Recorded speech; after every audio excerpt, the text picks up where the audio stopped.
Boa tarde. Boa tarde, Fabrícia. Tudo bem com você? Boa tarde, Helena. Boa tarde, Ricardo. Fabrícia, um abraço para sua mãe, Dona Dilma, sua filha, Vitória. Helena, uma boa tarde para sua família, para você. Ricardo, como é que você está? Tudo bem? Um abraço para Jandira. Seu Ziro, boa tarde. Como é que vai o senhor? Tudo bem? Seja bem-vindo. Um abraço para o senhor e para a família do senhor. Daqui a pouco nós vamos começar, só vamos dar um tempo. Eu também estou bem, Fabrícia. Obrigado por perguntar. Foi aniversário seu ontem, né? Feliz aniversário. De novo, né?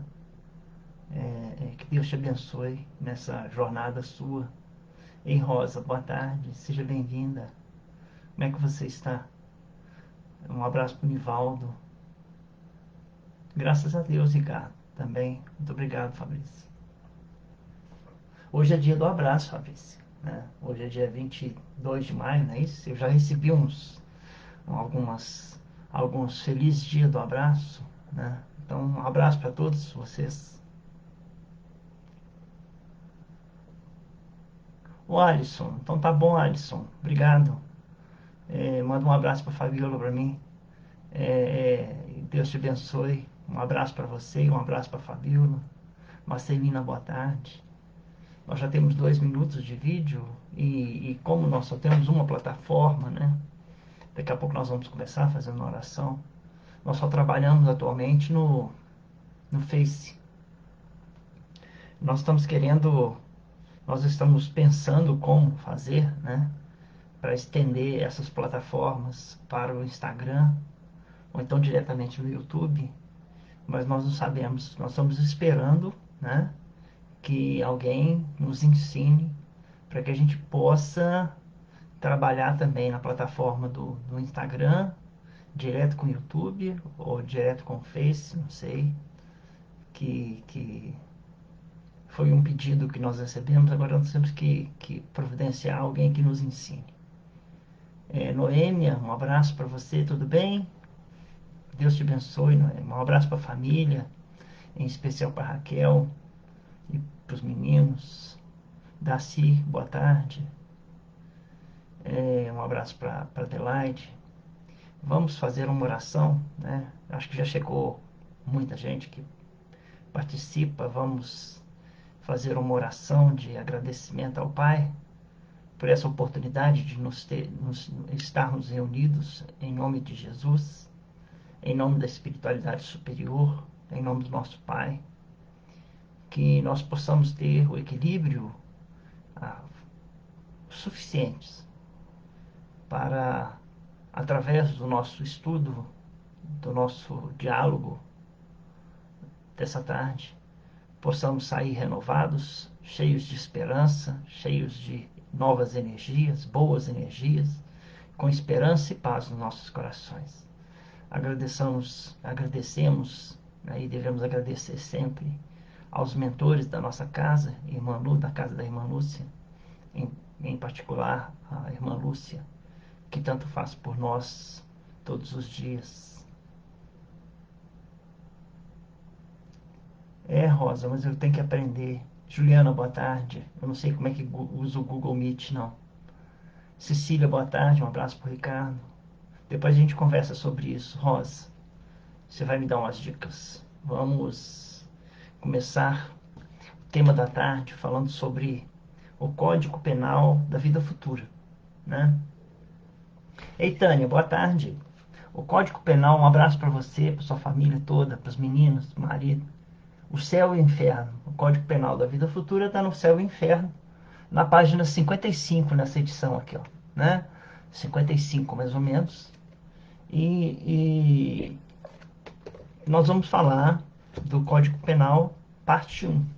A parte 2 nós vamos falar só no mês que vem, no final do mês. Como nós estamos no final desse mês, nós estamos também pensando em falar no final do mês que vem sobre a parte 2 do Código Penal da Vida Futura, que nós vamos até dizer aqui quanto que são os artigos, mas eu até escrevi aqui na frente, nós vamos falar, são 33 artigos, nós vamos estudar do primeiro ao 15º.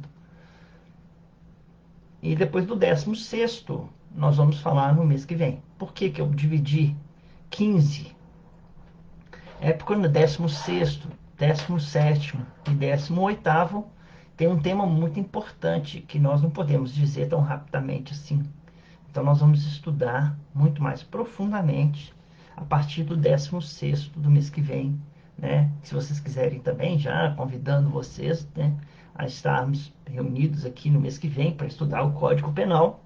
Além do mais, convidando vocês também a participar, né? Ei, Pati, como é que você está? Tudo bem? Graças a Deus. Fátima, boa tarde também. Convidando vocês a participar na terça-feira do terço que nós fazemos na nossa casa, né? A Isabel faz o nosso terço, a Silvia faz o nosso terço também, né? A Júnia também de vez em quando faz o nosso terço. Na quarta-feira nós fazemos um estudo do Evangelho do Evangelho segundo o Espiritismo, baseado nesse livro aqui, né? O Evangelho segundo o Espiritismo, com um tema semanal. Na quarta-feira, na quinta-feira, nós temos um estudo do Fonte Viva. Então, esses são os nossos encontros semanais fora de sábado, né? Se enquanto não houver o retorno aos trabalhos da casa, né? A princípio são esses os dias, né, que nós somos convidados a participar voluntariamente desses encontros semanais, né? Então vamos agradecer por essa oportunidade e vamos começar sobre o Código Penal falando sobre a parábola do joio e do trigo, que não consta do Evangelho segundo o Espiritismo. E nós vamos falar rápido, um pouco mais rápido, talvez, me perdoem. Cláudia, boa tarde. Kátia, boa tarde. Margarete, boa tarde. Um abraço para o Fernando, um abraço para o Rogério, um abraço para o seu pai, para sua mãe, Cláudia. E Elaine, um abraço para o Imair também, um abraço para você. O reino dos céus é semelhante a um homem que semeou a boa semente no seu campo.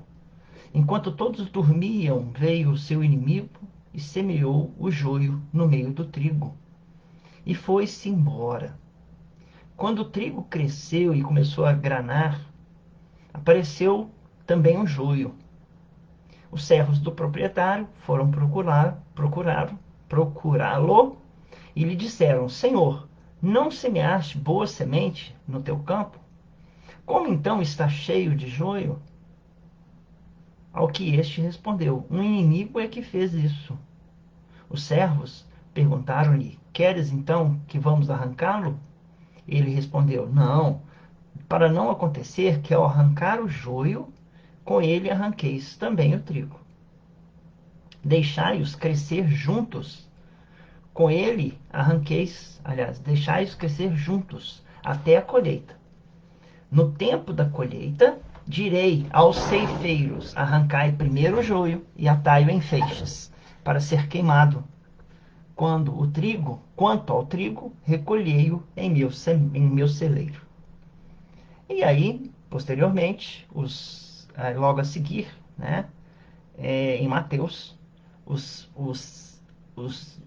discípulos de Jesus, os apóstolos, quer dizer, pediram a ele a explicação. Explica-nos a parábola do joio no campo.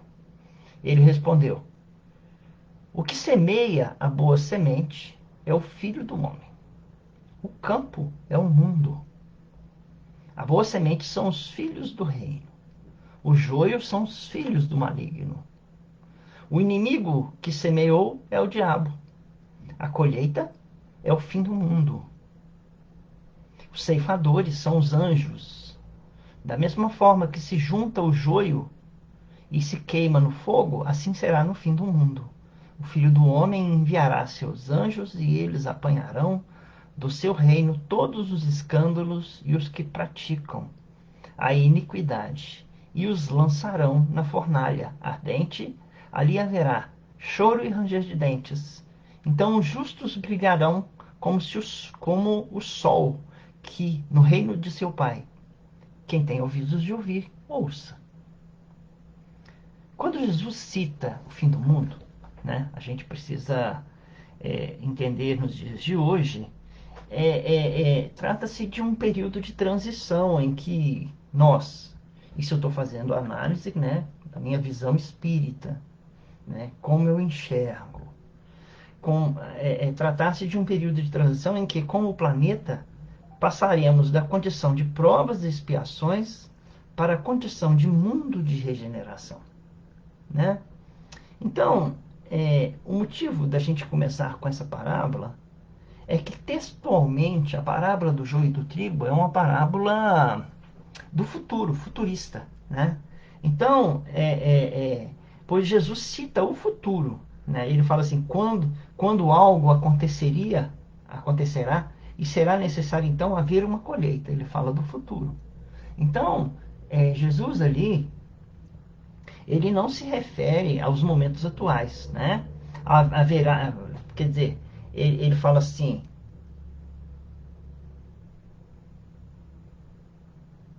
deixa eu continuar lendo para não confundir.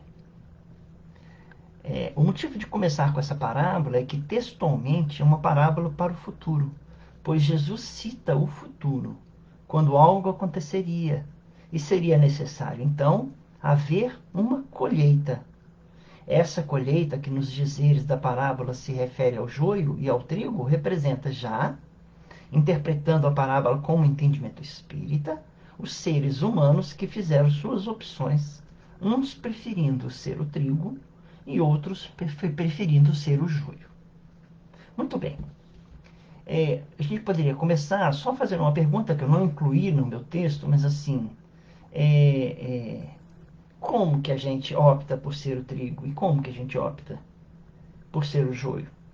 Uma outra pergunta que a gente poderia fazer é o seguinte: o que vai mostrar que eu estou sendo trigo ou que eu estou sendo joio? Ou será que nessa colheita nós já estamos nela? Né? Será que já é o período dito por Jesus de estarmos, né, no período da colheita? Será que está acontecendo isso agora? Né?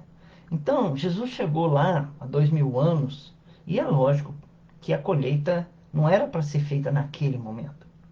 Jesus ainda semearia a sua semente. Então, nenhuma semente que é jogada no solo é colhida de imediato. Precisamos saber disso, né? Ela precisa primeiro crescer. Ela primeiro precisa aparecer no solo. Tanto que Jesus tem uma parábola, a parábola do semeador, onde ele começa a parábola dizendo assim: um semeador saiu a semear. Então não cabe, né, aqui que lá naquela época haveria a colheita imediata. A semente teria que germinar, a semente teria que crescer, a semente teria que florescer, ela teria que dar grãos. E aí, como qualquer planta faz, que serve para, teria que ser colhida, né?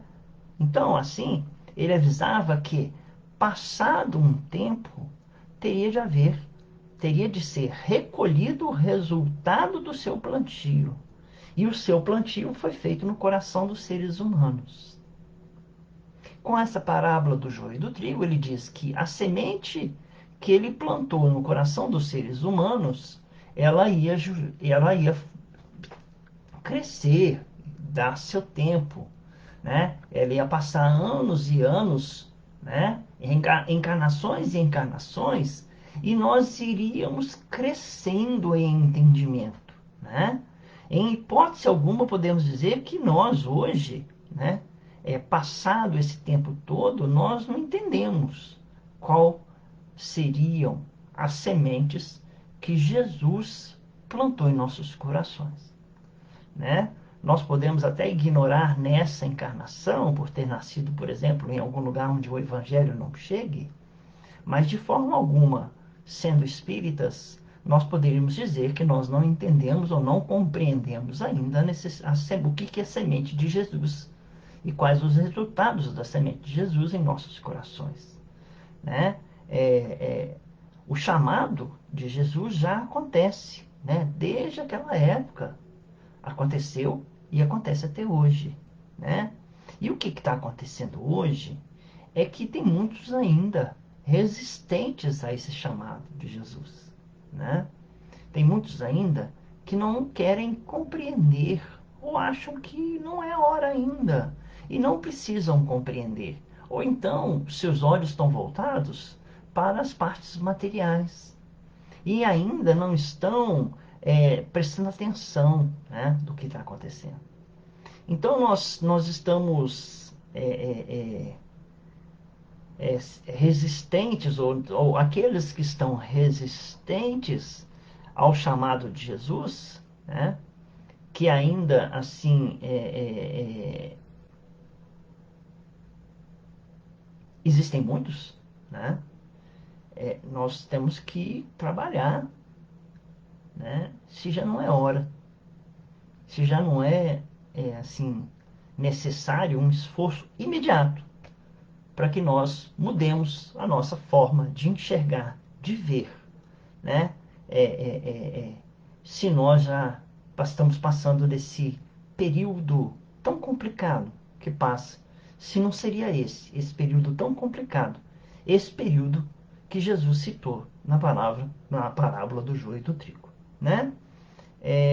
Os seres que residem no umbral, eles sabem já da existência de Jesus, mesmo aqueles mais reticentes do mal, tratam Jesus até como cordeiro, né? Então nós não podemos dizer que nós desconhecemos esse chamado, né? Se nós meditarmos um pouco nessa parábola, chegaremos a uma pergunta: como saberemos quem é o joio e quem é o trigo?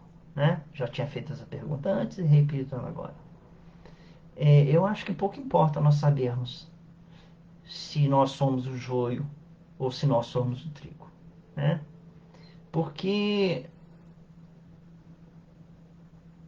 Deus, nosso Pai, sabe se nós somos o joio e se nós somos o trigo. Porque o trigo e o joio não são as nossas atitudes exteriores, mas são aquelas nossas atitudes interiores, aquilo que mora dentro da gente. Essa é a primeira coisa. E é fácil de ver, né? Por uma visão espiritual, de espíritos mais evoluídos, de olhar para um espírito e verificar: esse irmão aqui, ele está mais para o joio do que para o trigo. E esse irmão aqui, ele está mais para o trigo do que para o joio, né? E o que anda acontecendo no mundo, né? Anda acontecendo no mundo que muitos estão se revelando joio e que muitos estão se revelando trigo, né? Mostrando cada um de nós o que nós realmente somos. Bastou essa pandemia ou esse momento difícil da humanidade tomar o corpo que tomou, que muitas pessoas começaram a mostrar o que são, né? E existe um outro ensinamento de Jesus vindo desse mostrar o que se é, em que nos três evangelhos diz assim, nos sinóticos, né? Aquele que são Marcos, Mateus e Lucas, que diz assim: nada oculto que não haja de ser revelado. Está demonstrado nos dias atuais como o mal está se revelando tão abertamente e como os bons estão tímidos em sem fazer a sua luz brilhar. Os bons estão bons, mas ainda timidamente. Os maus estão maus, mas os maus não são tímidos, como diz o livro dos Espíritos, né? É, é, é. Mas as coisas boas continuam acontecendo, né? E elas vêm de todos os lados do mundo.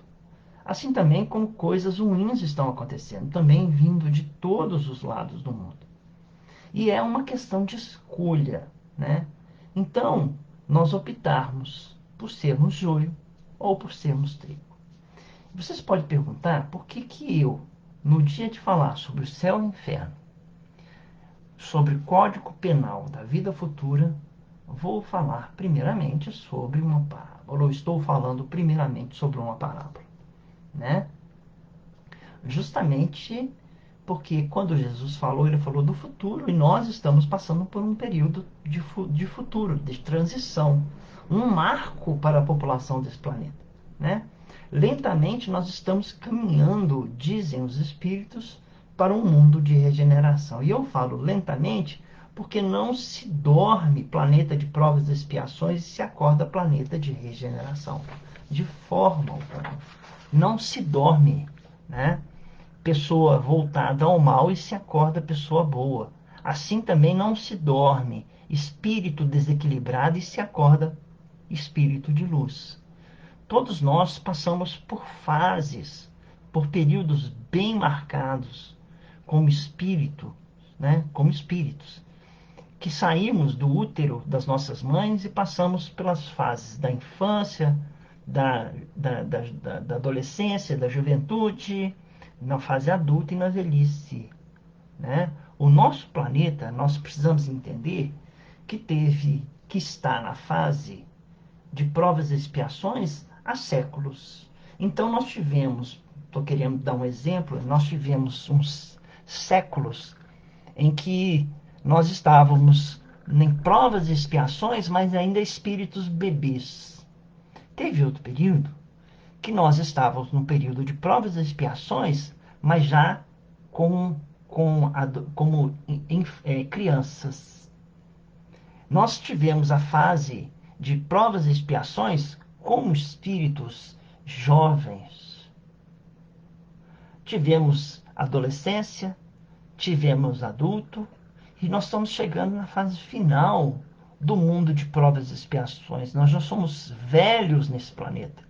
Então nós estamos num planeta de provas e expiações como espíritos envelhecidos nesse mundo. E nós precisamos tomar uma decisão, que é o caminho que nós vamos seguir. Se nós vamos querer ser e continuar sendo o que sempre fomos, ou se queremos galgar caminhos em que nós tenhamos ascensão nos planos espirituais, né? Por isso que eu citei o joio e o trigo, para que nós entendamos que o que está acontecendo no mundo atual vai fazer muito efeito naquilo que nós estamos passando, né? De provas e expiações para a regeneração. O mundo está combatendo uma pandemia, alguns levando essa doença a sério, outros nem tanto assim, infelizmente. O mundo está passando por guerras, as mais terríveis. E existem outras ameaças de outras guerras ainda mais perigosas. Nós vemos gritantemente o desrespeito ao ser humano. As escolhas não estão sendo respeitadas. O racismo está nas redes sociais, está nas ruas, né? Está em todos os lugares. O egoísmo está visível aos olhos. A vaidade brilha na imprensa. O orgulho está gritando alto. E de outro lado, a prática da solidariedade está também trazendo bons frutos, né? A própria rede social está sendo um canal para que as pessoas sejam socorridas de uma maneira bem mais direta. Se nós não podemos sair dos nossos lares, a rede social está sendo usada também para o bem. Então ela não é inimiga nem amiga, ela é apenas um instrumento que pode ser feito bem ou mal. E aqueles que estão podendo fazer o bem, podem fazer o bem, inclusive através da rede social. Eu não cumprimentei o Fernando, boa tarde, Fernando, um abraço para você. Margarete entrou em primeiro lugar, não foi? Seu Vitor, boa tarde. Glaucia, boa tarde. Um abraço para a família de vocês. Né? Então, de um lado e de outro, né? Aquele que está sendo trigo está cada vez mais sendo e demonstrando ser trigo. E aquele que é joio está cada vez mais sendo e demonstrando ser joio. Basta que observemos, né? O mal saiu do esconderijo em que se escondia, o bem também. Porém, observamos que ainda, repetimos, há muita timidez no bem que nós estamos fazendo. E disse Jesus na parábola, né? Não arranqueis ainda o joio, pois podemos confundir. Deixemos o joio crescer e aí sim ficará evidente o que é joio e o que é trigo. Isso ele está falando dos seres humanos. É joio e trigo, semente plantada nos corações, né? Então, essa colheita é a mudança para outros orbes, para outros planetas, sabe? Em consequência, o que está acontecendo? A humanidade terrestre atinge sua maioridade de planeta de provas e expiações, né? Onde serão arrancados os joios e retirados desse planeta. Mas não é uma escolha nossa, de Jesus, não é escolha de Deus que algumas pessoas sairão desse planeta. A escolha é feita pelos próprios irmãos que estão fazendo sua escolha. Quer dizer, se eu, Renato, for escolhido como joio, eu fiz coisas que demonstraram que eu sou joio. Se Deus quiser que permita que eu fique aqui no planeta Terra, é porque eu fiz escolhas que mostraram que eu sou trigo. Então é tudo uma questão de mostrar-se. Mostrar-se o que se é. Então, ou você se mostra como joio, ou você se mostra como trigo, né? Tudo são escolhas e tudo tem as suas consequências, né? E disse Divaldo numa palestra que milhares de espíritos já foram retirados desse planeta e milhares ainda sairão desse planeta. Mas não é isso uma ameaça. São escolhas e são consequências.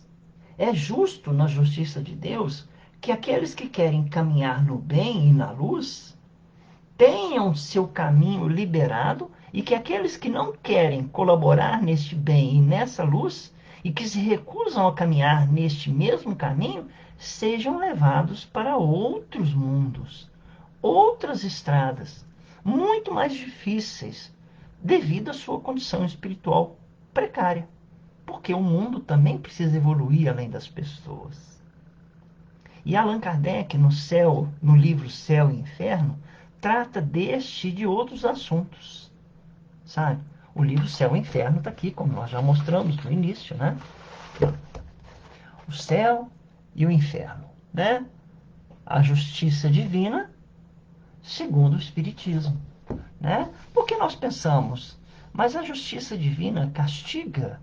Não, a gente vai tratar a justiça divina como nós aplicando em nós a justiça divina. Sabe, as leis de Deus, nós vamos conversar isso mais à frente, as leis de Deus estão gravadas na nossa consciência. E nós precisamos saber que quando nós fizermos uma opção, essa opção, né, ela vai ficar gravada. Ela não vai se apagar jamais da nossa cabeça. Então, no capítulo 7, né, desse livro, as penas futuras, segundo o Espiritismo, né? Quer ver? No capítulo 7, na primeira parte, deixa eu ver, primeira parte, capítulo 7, parte 1ª. As penas futuras, segundo o Espiritismo, traz o Código Penal da Vida Futura, constituído de 33 artigos, no qual, nessa tarde, nós trataremos dos 15 primeiros, deixando os 18 restantes para o mês que vem, né? Quando retornaremos ao assunto. Isso já repetiu o assunto, mas eu iniciei com ele. Muito bem. Melhor, assim, porque o artigo 16, como eu falei, ele é muito importante para ser conversado rapidamente e jogado, né? Então, vou começar no mês que vem, do artigo 16, que é muito importante, e vocês vão entender por quê, quem assistir. Allan Kardec começa o capítulo com um subtítulo chamado A Carne é Fraca. Muito bem, nós começamos agora a falar sobre o assunto dessa tarde. Muitos fazem suas escolhas na vida e, quando questionados das suas escolhas, dizem essa frase: a carne é fraca. E é onde Allan Kardec expõe uma grande verdade. A carne é fraca porque o espírito é fraco. Esse capítulo é muito bonito. Eu li ele todo, né? Claro. É muito lógico, muito profundo. E estudar esse capítulo para mim, meditar sobre ele, trouxe para mim um grande conhecimento. E se nós conseguirmos aplicá-lo em nossas vidas, e se nós fizermos isso, nós todos, né, ler, conhecer e sabermos aplicar esse capítulo em nossas vidas, esse capítulo nos trará muita sabedoria no futuro, ou já de imediato. Resumindo o que Kardec disse sobre a carne é fraca, uma pessoa violenta é violenta porque o seu espírito traz a violência como atributo da sua personalidade. O corpo não é violento. Assim, o espírito que o predispõe, né? Que predispõe o espírito a ser guerreiro, belicoso, né?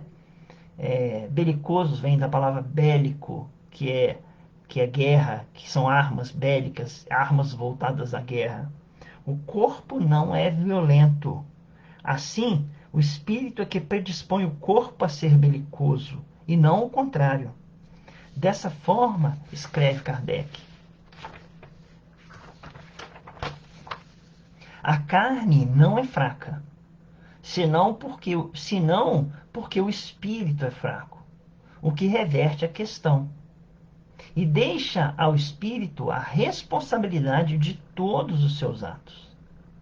A carne, que não tem pensamento e nem vontade, não prevalece jamais sobre o espírito, que é o ser pensante e que decide.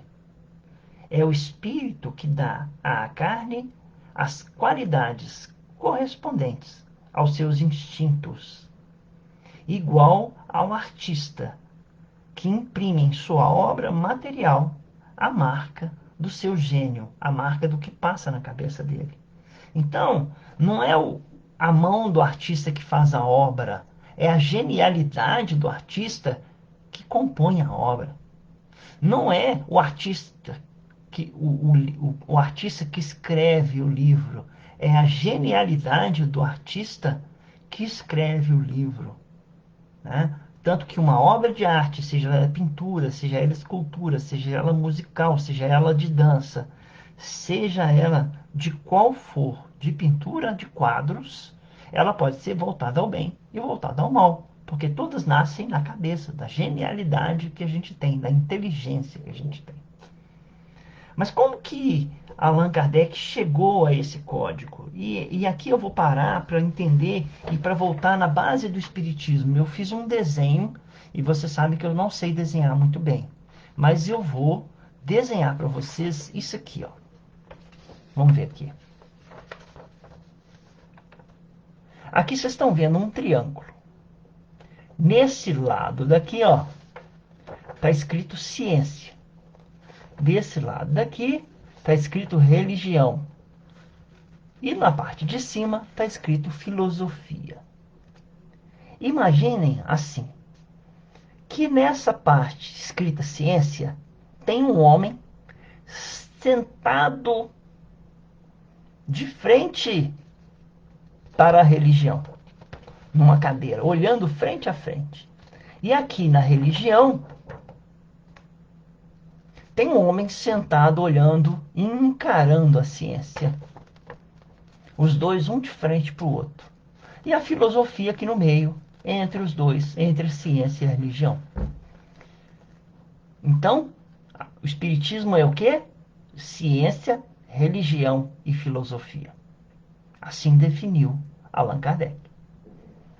Allan Kardec, ele até surgiu com aquele tema famoso, falando da ciência.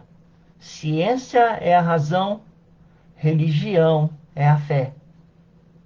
Fé incondicional. Somente aquela que encara a razão frente a frente, em todas as épocas da humanidade. Conhecem esse tema? Fé, fé, inabalável. Somente aquela que encara a razão frente a frente em todas as épocas da humanidade. Um conceito de filosofia, né? Então, quer dizer, a filosofia se interpôs entre os dois.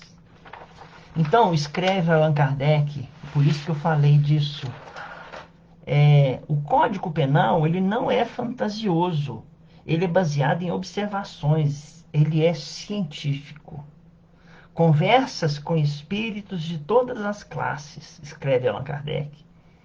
Talvez centenas de diálogos, isso eu escrevo, com espíritos sofredores, espíritos felizes, espíritos iluminados, espíritos imperfeitos, de todas as ordens. que trouxeram a nós o Código Penal que nós vamos começar a falar a partir de agora. Eu demorei 30 minutos só para começar 15 artigos curtos e pequenos que nós teremos mais meia hora para falar deles, né?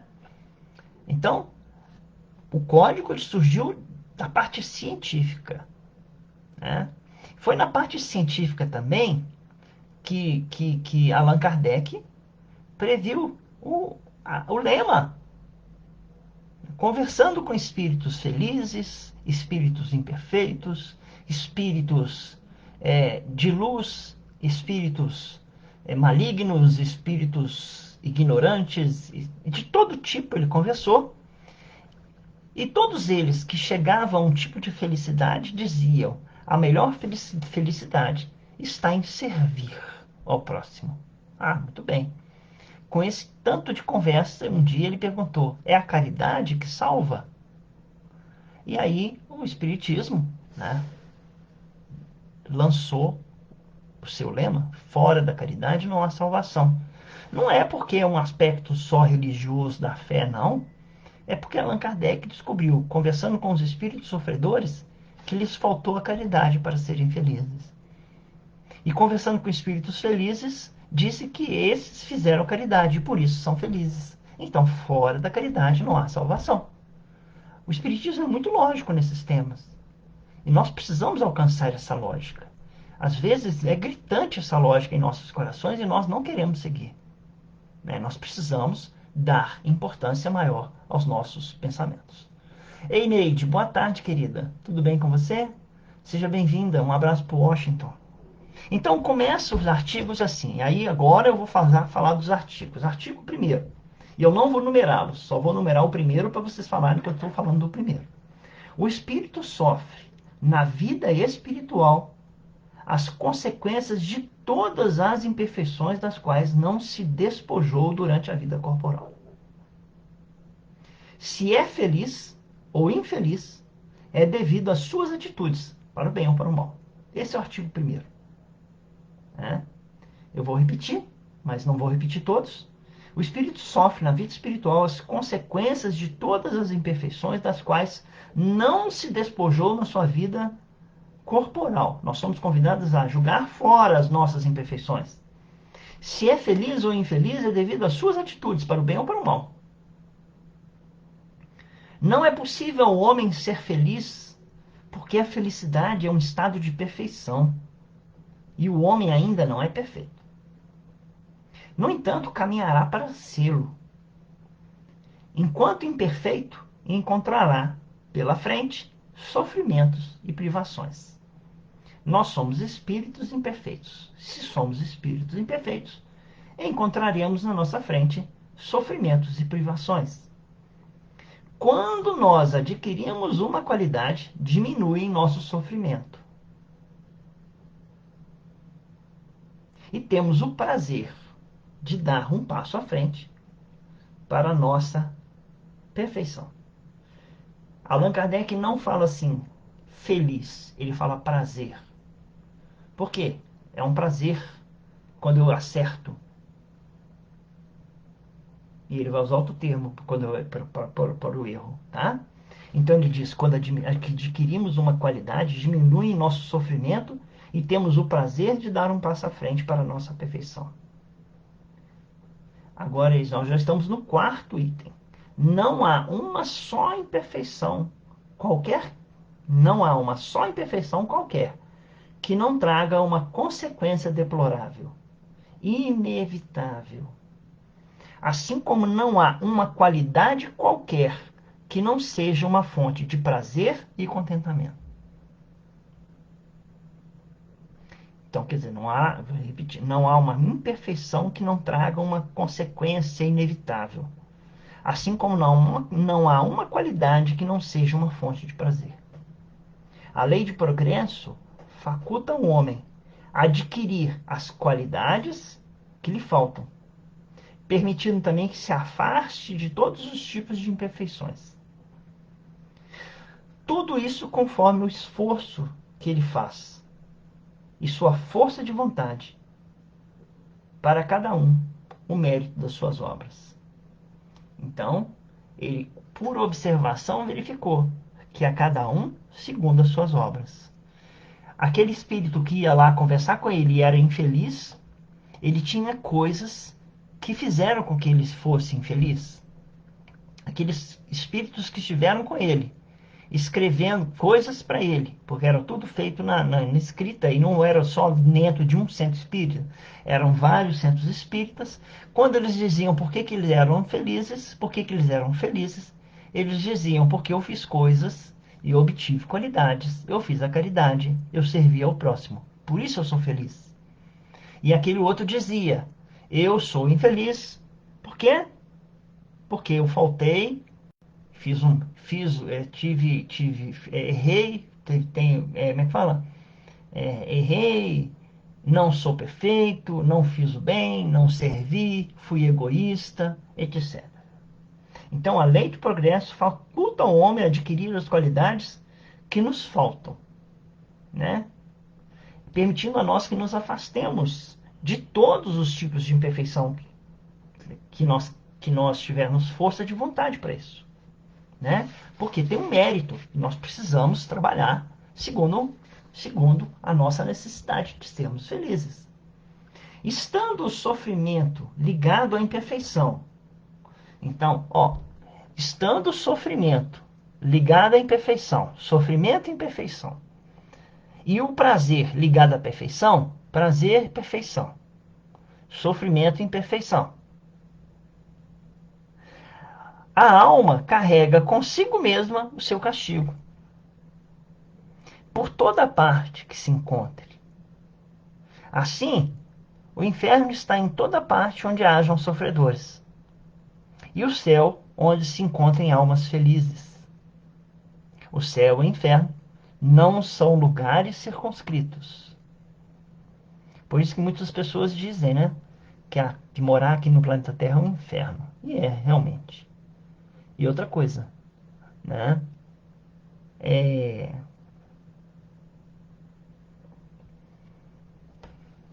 o céu, o céu e o inferno são aqui mesmo. Eles são dentro da nossa mente, da nossa cabeça, da nossa consciência. E eles estão ao nosso redor. Nós fazemos o nosso céu, nós fazemos o nosso inferno, segundo as coisas que se passam, segundo as escolhas que nós fazemos, segundo a nossa força de vontade, para onde nós a dirigimos, para o bem ou para o mal. Se nós dirigimos nossa força de vontade para o bem, viveremos num paraíso mental e assim estaremos no céu. Se nós dirigimos nossa força mental para o mal, nós estaremos no inferno, já no próprio planeta Terra. O bem e o mal que se faz são produto das boas e das más qualidades que se possui. Não fazer o bem que se poderia fazer é, pois, o resultado de uma imperfeição. Eu queria fazer o bem, mas eu não fiz. Então você é imperfeito. Ele mesmo diz, não fazer o bem que se poderia fazer é uma imperfeição.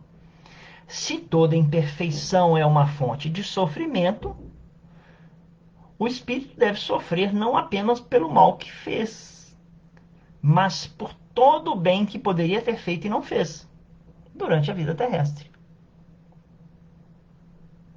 Nós vamos repetir isso lá na frente, daqui a pouco. Quando o espírito sofre, está sofrendo pelo mal que fez. Como sua atenção está centrada nas consequências desse mal, compreende melhor o mal que fez e lutará para se corrigir, né? Então, vamos dizer assim, eu, por minha invigilância, estava dirigindo em alta velocidade, sofri um acidente e fiquei paraplégico.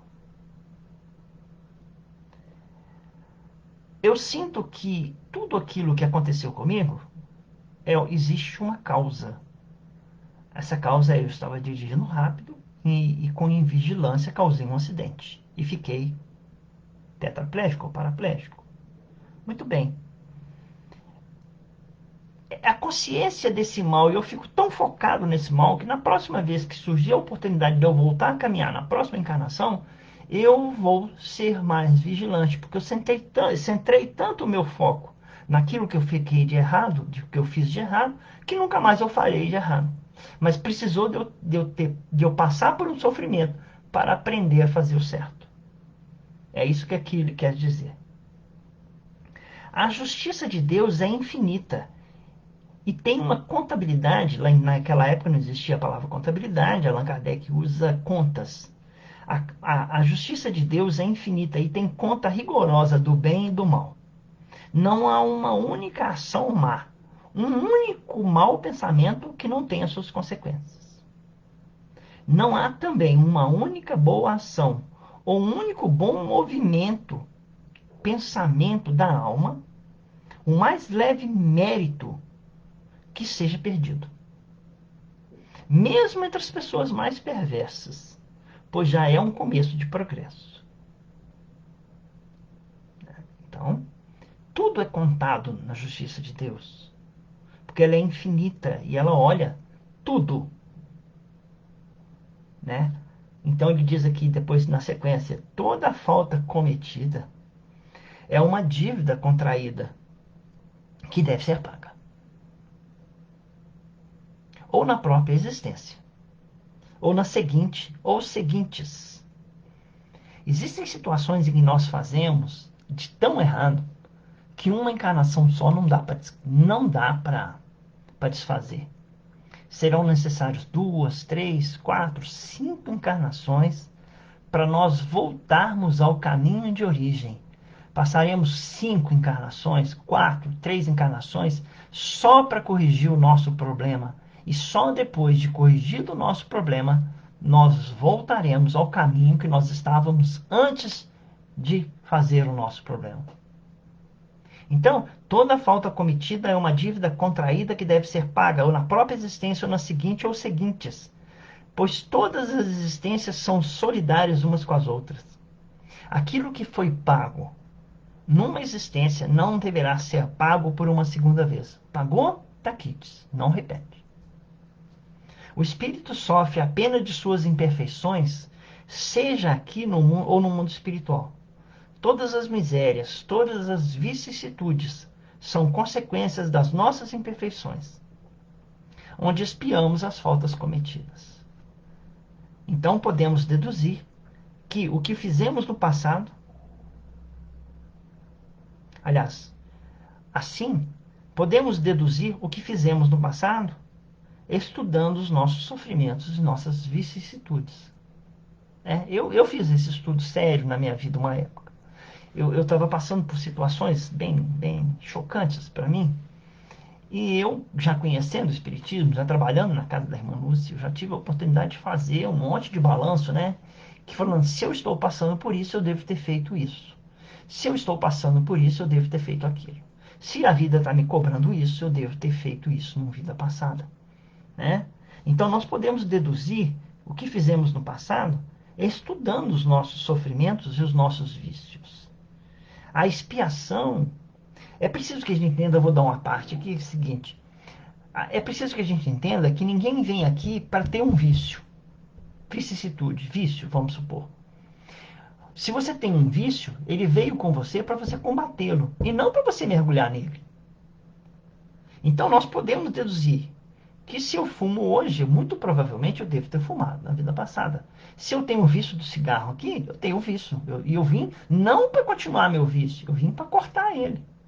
Então, é que a gente possa imaginar isso, refletir sobre isso.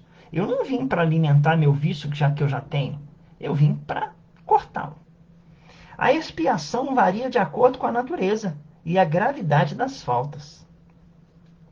Há circunstâncias atenuantes ou agravantes que farão que uma mesma falta tenha expiações diferentes. Então, a gente pensando no caso extremo, alguém que mata alguém e alguém que mata alguém. O castigo aplicado à primeira pessoa pode ser diferente do segundo, porque tudo tem suas atenuantes ou agravantes, que farão com que uma mesma falta, matado alguém, tenha expiações diferentes. Vamos pensar, né?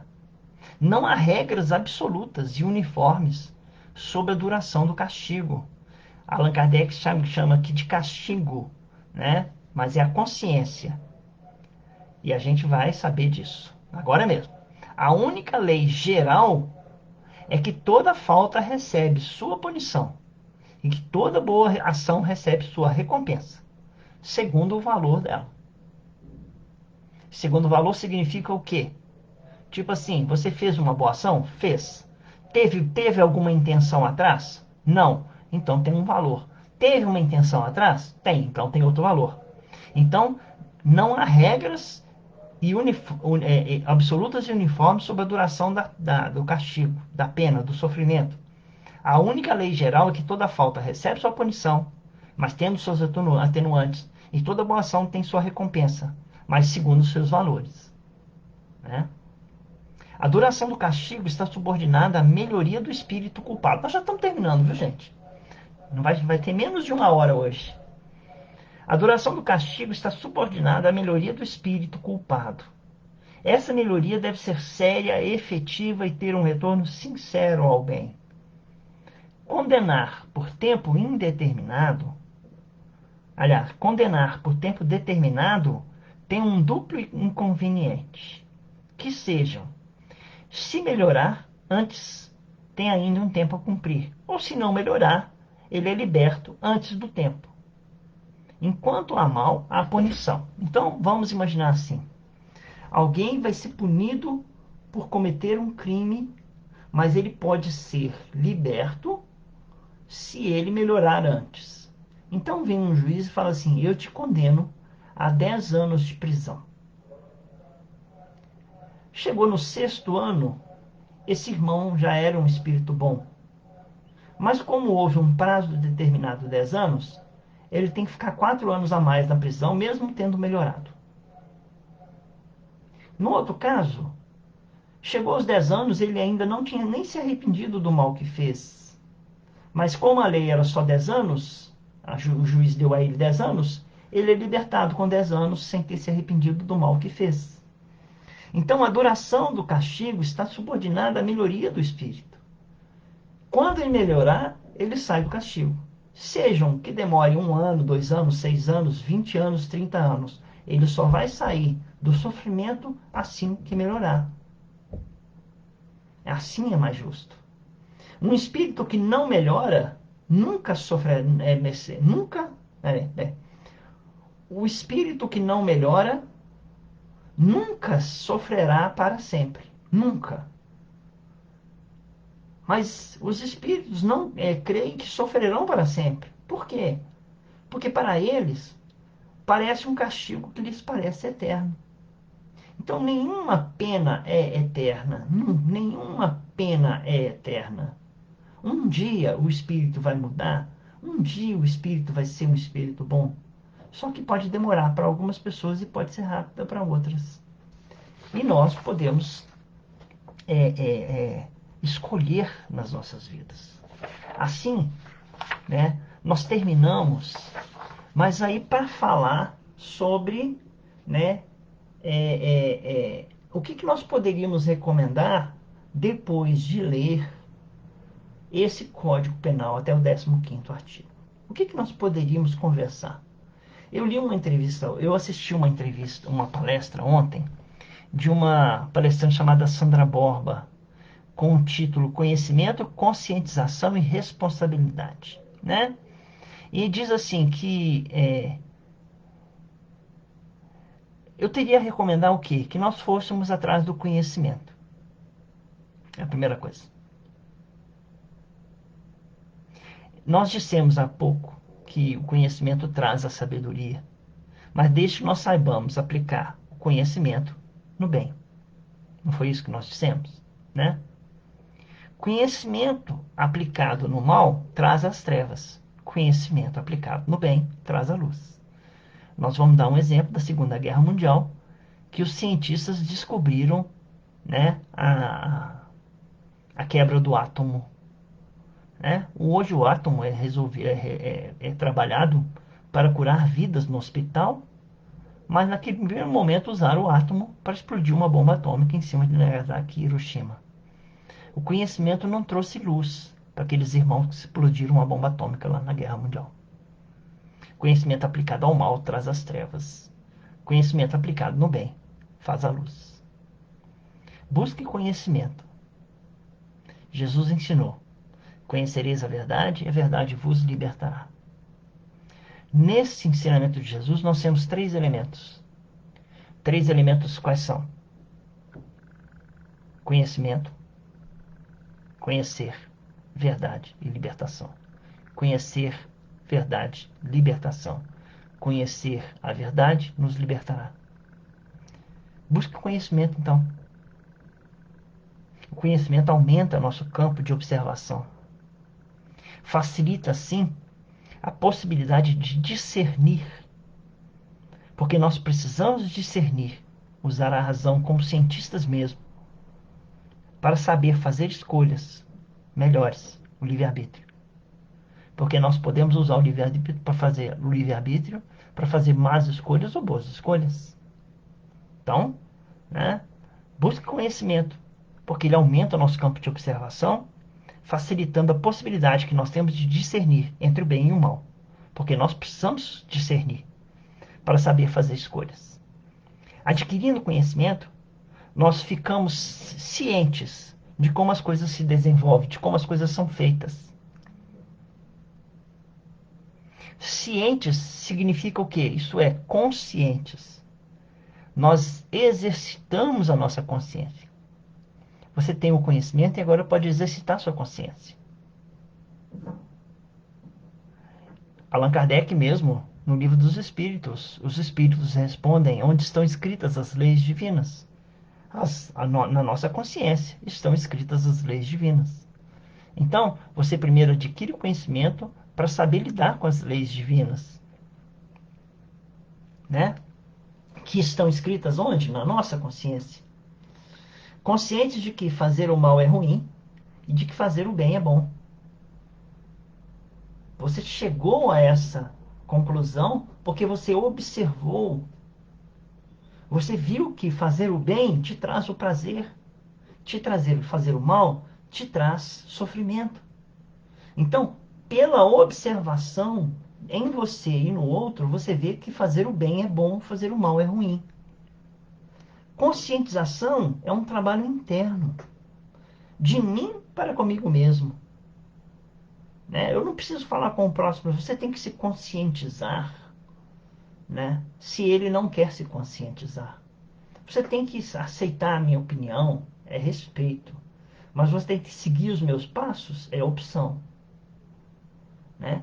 Então, o reino de Deus não é feito de atitudes exteriores, é tudo aqui dentro, gente. Tudo aqui dentro. Conscientização é um trabalho interno. E por isso, e não menos importante, terminamos com a responsabilidade. Eu assisti um filme há muitos anos atrás, eu nunca mais esqueci dessa frase, que para mim foi espetacular. Foi assim: o Homem-Aranha, Peter Parker, né? Ele tem um tio chamado Ben Parker. Eu acho que foi isso. O tio dele, ou avô dele, sei lá. E ele tava lá e ele conta pro avô, assim, ou pro tio dele, que ele agora era um super-herói, ele tinha um poder.